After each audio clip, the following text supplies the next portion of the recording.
Yan, what's up dribblers at mga shooters, kamusta? Kamusta po kayo? Magiging problema nga daw po ng ibang kupunan ang import ng Rain or Shine Elasto Painters. Ayon po mismo yan sa kanilang head coach na si Coach Yeng Giao. At bakit nga ba jersey number 33 ang pinili ni Wami Chongson sa kanyang bagong kupunan na San Miguel Beermen? Narito po ang kanyang mga sinabi patungkol dyan. Pag-uusapan po natin yan matapos po ako maglambing sa inyo ng isang like, share, comment down below, and don't forget to subscribe and hit that notification bell button para lagi po tayong updated sa ating pong mga video. At lahat po ng ating shoutout nasa dulong bahagi po ng bidyong ito. Pawang magandang salita lamang ang masasabi ni Elasto Painters head coach Coach Yeng Giao patungkol sa kanyang import na si Dion Thompson.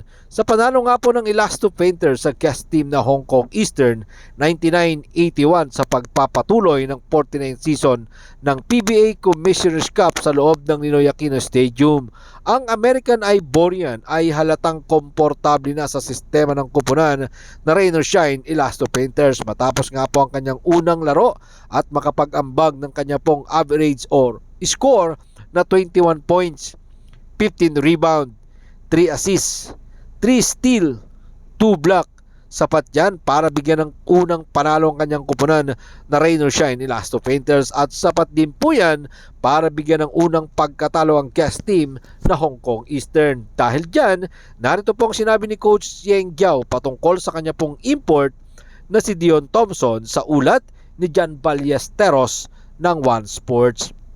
Meron siyang inside game at may outside game din siya. Sinabi nga po yan ni Coach Yeng Giao pagkatapos ng kanilang laban ng Hong Kong Eastern. Inihayag nga po ng Rain or Shine Elasto Painters na ipaparada nila si Thompson para naman palitan ang kanilang unang import na si Kenneth Kaji. Pero hindi nga po ito nakapaglaro sa kanilang unang laban kontra sa Philippine Cup champion na Meralco Bolts dahil waiting pa siya na maklear ang kanya pong mga papeles bago makapaglaro. Narito po ang sinabi pa ni Coach Yeng Giao, sa ulat pa din po yan ni John Ballesteros ng One Sports.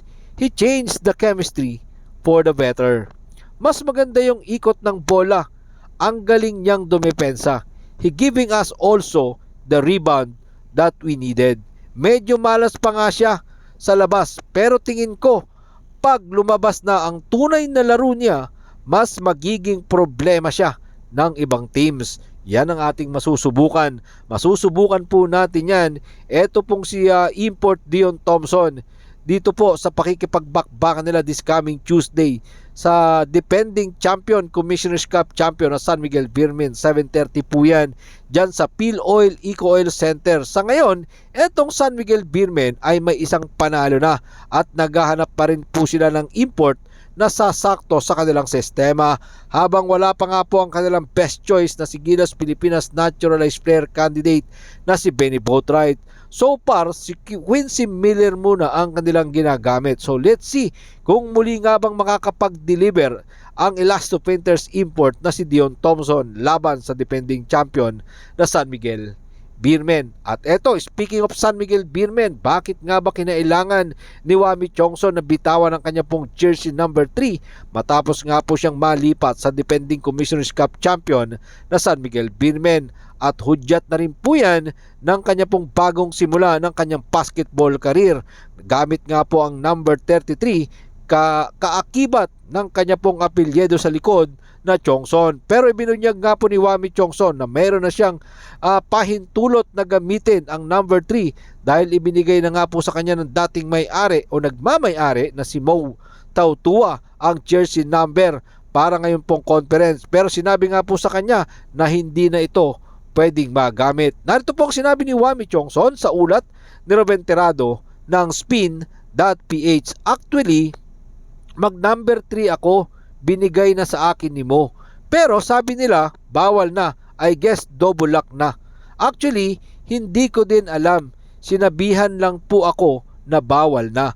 habang magsusuot nga po siya ng jersey number 3 sa dati niyang kupunan na Tira Firma Jeep, kung saan nakakuha pa siya ng isang individual award na second mythical team. Ngayon nga pong 2024 Leo Award, at yan nga po ang kanyang pinakamataas na parangal bilang isang PBA player. Pero maliban sa number 3, meron pa daw nga po siyang gustong numero na isuot para sa kanyang stint sa San Miguel Beermen, pero ang nagpasya pa din po siya na gamitin ito pong number 33 at hindi na gamitin ang mga gusto niyang numero. Narito pa po ang sinabi ni Wami Chongson, sa ulat pa din po yan ni Ruben Terrado ng Spin.ph. May numbers na rin ako na nasa legend na and retired na. Ayoko rin naman sila mabastusin. I have to respect those players that came before me. Inamin nga din po ni Wami Chongson na gusto niya ang number 5 jersey na isuot, na suot niya pa nung siya po ay nasa Ateneo. Pero nagpasya pa din po siya na hindi na lang po ito gamitin bilang paggalang sa kanyang dating kakampi sa Tira Firma Jeep at dating SMV guard at kaibigan niyang si Alex Cabagnot, at naging teammate po niya dyan sa Tira Firma Jeep, at syempre nirerespeto niya po yung Death 5 ng San Miguel Beermen na nagkaroon ng siyam na kampyonato. Narito po ang sinabi ni Wami Chongson patungkol sa jersey number 5, sa ulat pa din po yan ni Ruben Terrado ng Spin.ph.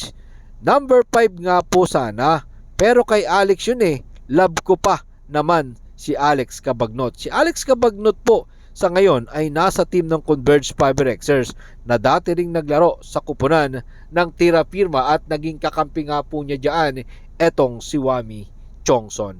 Maraming salamat po sa inyong panonood. Ano naman po ang inyong maging opinion? Pag-usapan po natin yan dyan sa comment section. Ingat and God bless everyone. Pero again, bago po natin tapusin ang ating pong video, shout out po kina and God bless po sa ating lahat. Shout out po kina